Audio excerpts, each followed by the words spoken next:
그럼 제가 지금 말씀드리는 거는 어떻게 집을 잘 파는 요령하고 집을 잘 사는 요령하고 간단하게 말씀을 드릴게요.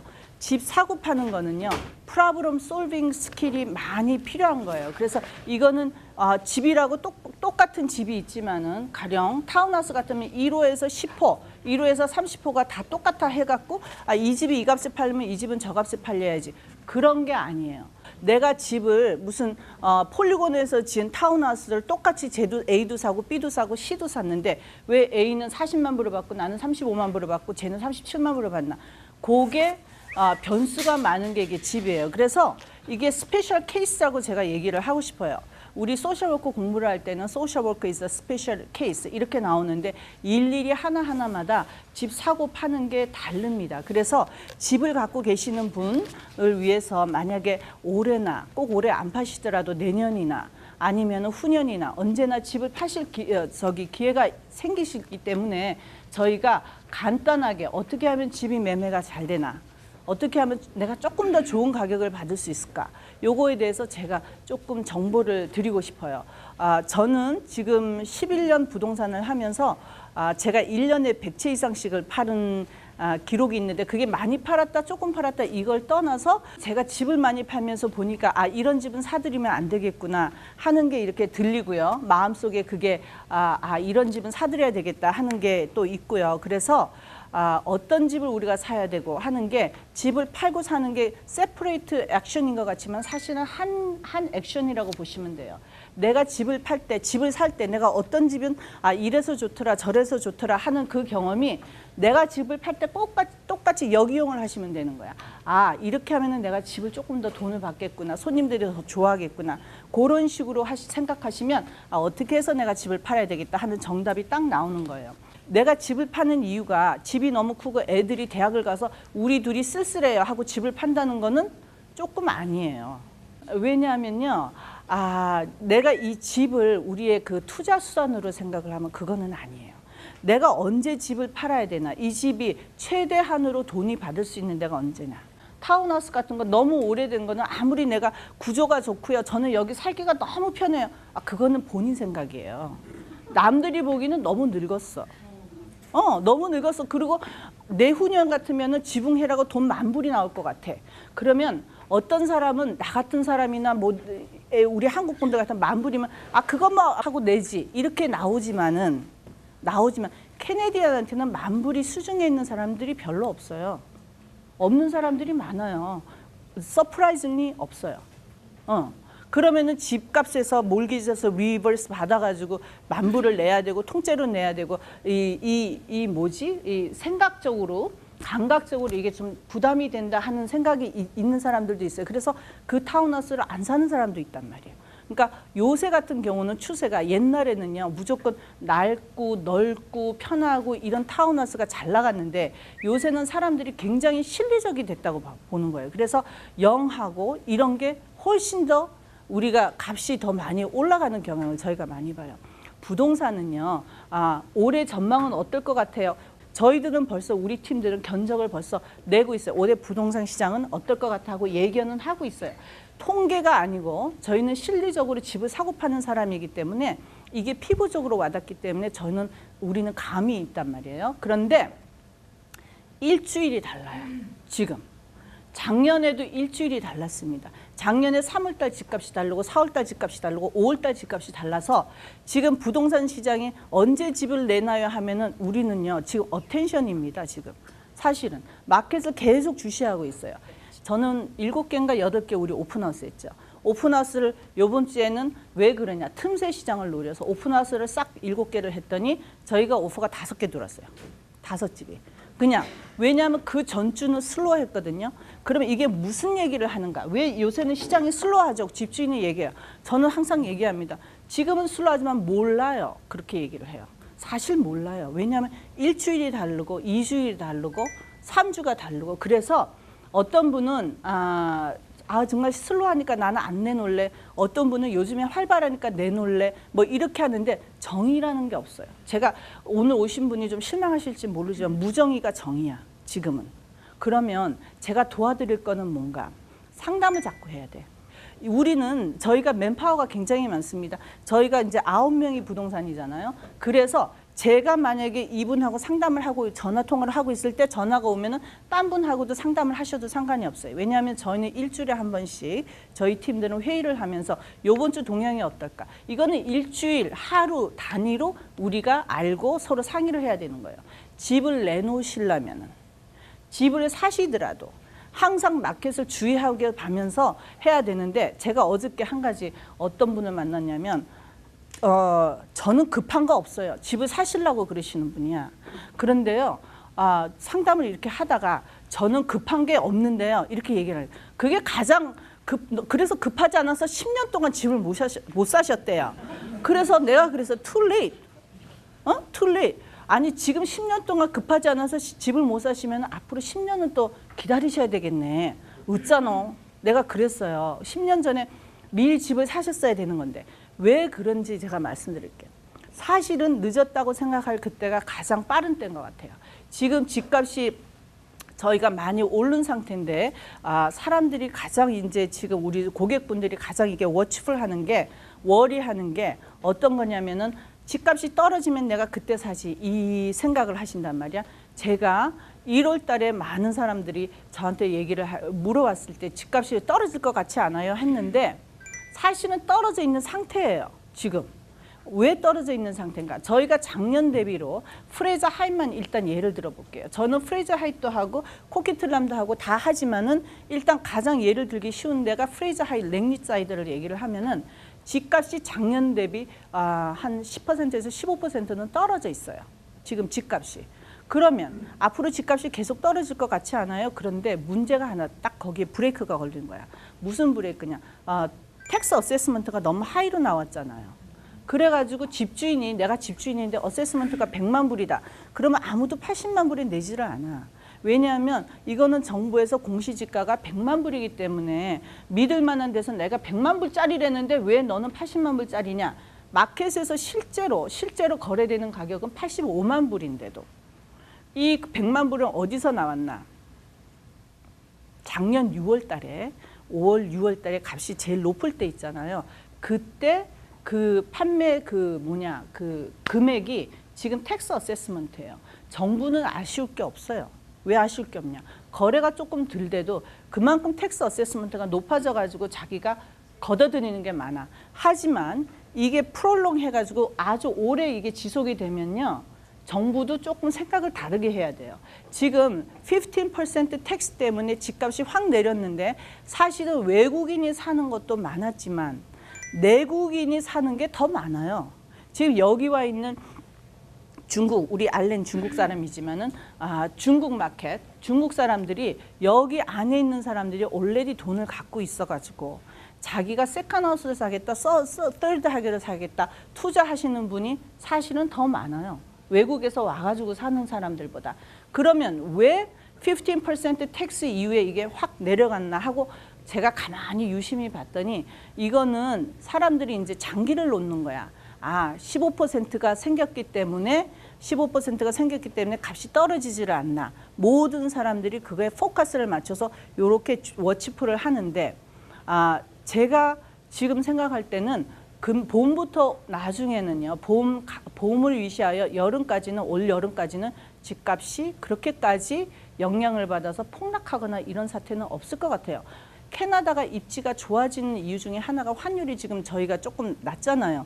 그래서 그 동향을 저희가 어떻게 느끼냐면 한국 분들이 집을 좀 많이 사세요.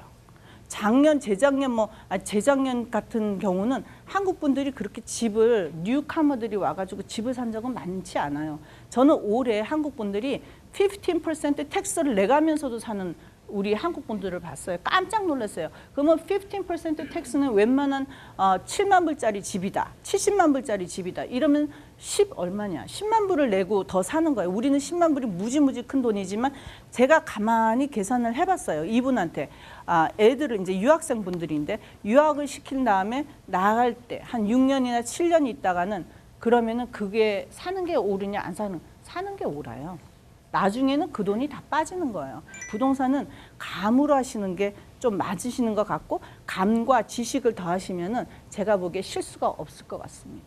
시기를 잘 선택하자. 내가 자꾸 삼천포로 빠지는데 그래서 주위를 둘러봐서 매물이 있는지 없는지 그렇게 하고 또 한 가지 콘도나 타운하우스 갖고 계시는 분은 혹시 주변에 내가 3호가 좀 싸게 팔렸다 이러면은 좀 기다리셔야 돼요. 한 몇 개월 기다리셔야 돼. 왜냐하면 오퍼가 들어오잖아요. 내가 아주 모델 하우스처럼 막 이쁘게 해놓고 정말로 뿅 하게 하지 않는 이상은 그 가격이 내 왼뺨을 때린 거나 마찬가지야. 그러니까 내가 미리 나서서 오른뺨을 또 맞을 필요는 없잖아요. 그러니까 만약에 급하지 않으시면 조금 기다렸다가 내시는 게 좋아요. 그래서 1년이고 한 달이고 2달이고 석 달이고 이 가격 차가 사실은 엄청 많이 납니다. 또 한 가지는 이제 그 집을 팔기 전에 사람들은 다 알아. 쓰레기 좀 치워야 되고요. 물건을 좀 이렇게 해야 되고요. 뭐 어쩌고 저쩌고 집을 좀 넓게 보여야 되고요. 왜냐하면 리얼터마다 다 그 얘기를 하잖아요. 좀 깨끗하게 해주시고요. 어쩌고 저쩌고. 그런데 딱 한 가지 말을 듣지 말아야 되는 말이 있어요. 레노베이션 해야 된다는 말. 리얼터들이 가면 레노베이션 이거 좀 하시고요. 저거 좀 하시고 이런 분들이 있어. 그거는 집마다 다 다릅니다. 왜냐하면 어떤 집은 성형을 하면은 팍 뛰는 사람이 있고 기본이 안 된 거는 선형해도 할 수 없는 거예요. 집 하려고 후다닥닥 해는 레노베이션이 있잖아요. 그거는 그야말로 눈 가리고 아웅이야. 왜냐면 돈 안 쓰려고. 안 하는 게 나아. 그러면 제가 어떤 집은 이 집은 조금 제가 가장 기본으로 얘기하는 게 페인트 칠은 조금 해주시면 좋겠다. 페인트 칠 그렇게 얘기하는 데가 있어요. 왜냐하면 페인트라는 게 이 사람이요 그 와이프 얼굴을 보면 아시잖아. 아침에 일어나는 얼굴하고 여기 분 하나 발라도 그 얼굴이 다르잖아요. 그게 레노베이션이에요. 조금 달라 보이게 하는 거. 그리고 내가 레노베이션에 5만 불 했는데 헤이 에밀리 80만 불인데 5만 불 넣었으니까 85만 불 딱 아니에요.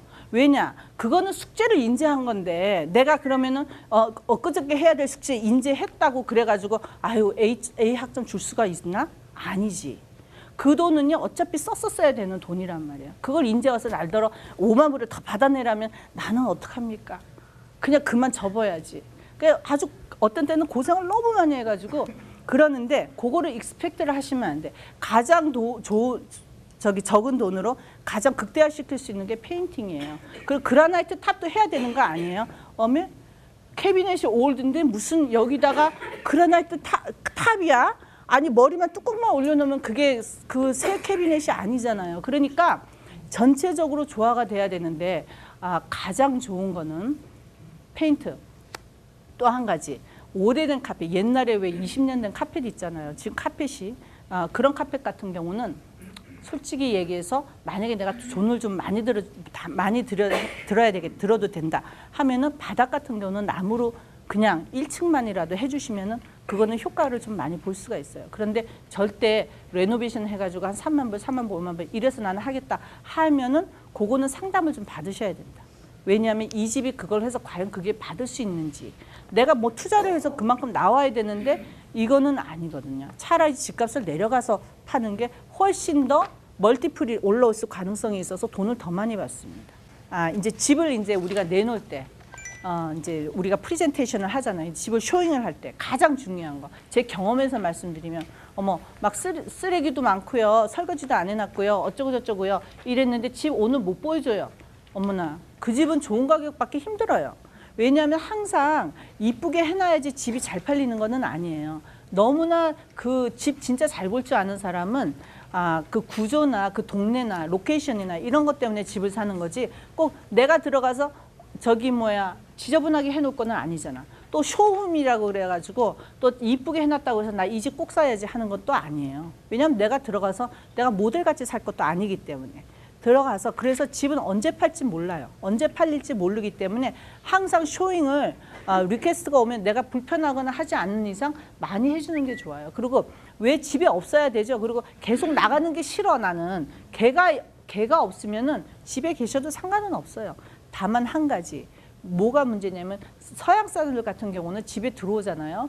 서양 사람들 같은 경우는 집에 들어오면은 어떤 현상이 있냐면은 조금 자기네끼리 막 집에 대해서 비판을 많이 해. 서양 애들은 뭐 여기는 내가 뭐 이제 보면은 자기네가 이사 들어왔어. 한 30분에서 1시간은 혼자서 다니면서 리얼터는 다니면서 어머 내 테이블이 여기 맞을 거야 어쩔 거야 하면서 아주 구조까지 다 이렇게 생각을 하고 고르고 있어요. 그런데 집주인이 거기 떠 앉아서 쟤는 왜 빨리 안 나가? 그리고 이렇게 쳐다보게 되잖아요. 아, 지금 밥 된대, 우리 애 와서 배고플 텐데 하고 이런 표정을 짓거나 이렇게 하면 좀 안 좋으니까 주인은 좀 나가 계시라고 하는 거지 뭐 굳이 나가야 될 필요는 없습니다.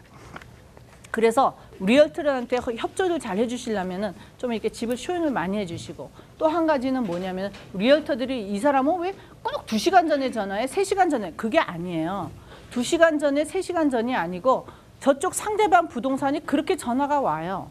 우리는 넉넉하게 시간을 드리고 싶은데 특히 중국 부동산들 1시간 전에 전화 와. 그래서 에밀리, this is a very good buyer, must buy 이렇게 얘기하는 거짓말을 탁 해. 그랬는데 거짓말인지 아닌지는 몰라. 왜냐하면 제가 1시간 1년 동안 제가 판 기록 중에 가장 오랫동안 못 팔은 집이 하나 있었어요.